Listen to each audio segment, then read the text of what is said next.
The man who bludgeoned Melbourne gangland figure Carl Williams to death in prison has been found guilty of murder.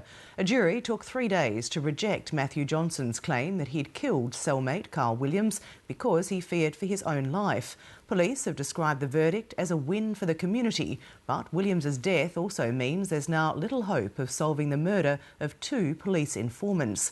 As James Bennett reports, it was widely known that Carl Williams was helping police.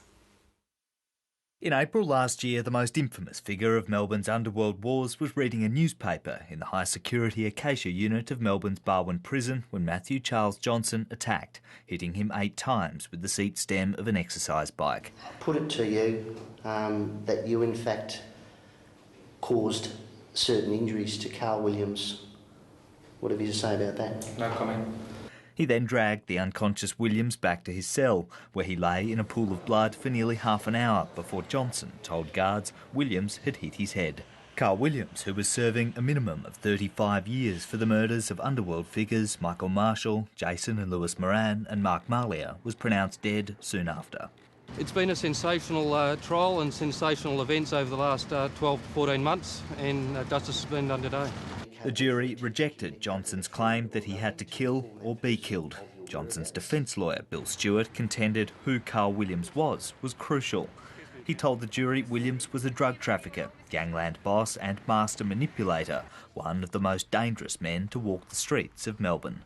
Johnson argued he feared for his life when he killed Carl Williams, believing the drug boss planned to bash him with a sock full of billiard balls. Stewart told the jury Williams, a known police informer, targeted Johnson because he was the leader of a gang called Prisoners of War that hated police informers. No comment.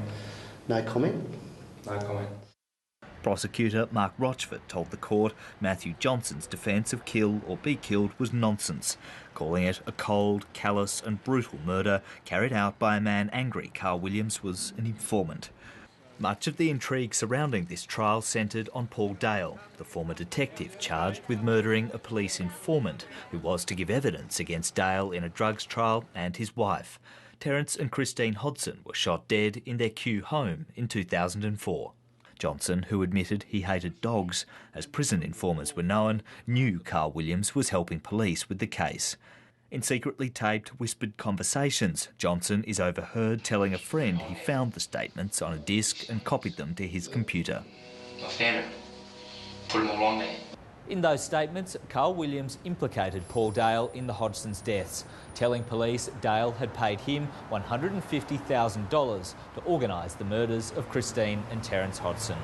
One senior member of the Victoria Police's Petra task force, set up to investigate police corruption, gave evidence in Matthew Johnson's trial. He cannot be named, but told the court that without Carl Williams, police had no case against Paul Dale. Do you look at this and think, well, unfortunately underlying this is the fact that possibly the opportunity for several other prosecutions has gone away? The events of today was about seeing a conviction for the murder of Carl Williams, and we're really pleased with the result that's come down. Thank you.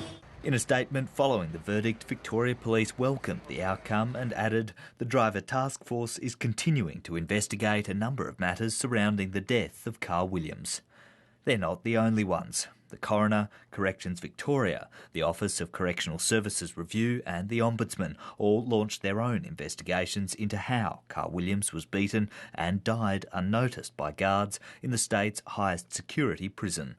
The Office of Police Integrity is overseeing those investigations.